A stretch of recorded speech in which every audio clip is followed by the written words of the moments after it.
El otoño llega, con su manto dorado, pintando los paisajes con colores encantados. Las hojas danzan al compás del viento, mientras el sol se va ocultando lento. El aire fresco acaricia la piel. Tus besos saben a néctar y miel. Los días se acortan al amanecer. Los búhos vigilan al anochecer. La naturaleza se viste de melancolía. El otoño nos regala su poesía.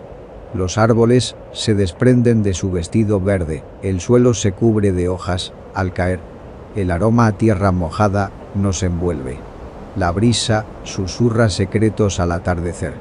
Las tardes se vuelven más tranquilas, los cielos se pintan de tonos cálidos. Las calles se llenan de paraguas y abrigos, y las cafeterías de dulce aroma y risas de amigos. El sol se va escondiendo temprano en el ocaso y las noches se vuelven más largas en su regazo. El otoño inspira y nos hace soñar. Esperanza de que siempre habrá un nuevo despertar. El aire fresco acaricia la piel, tus besos saben a néctar y miel.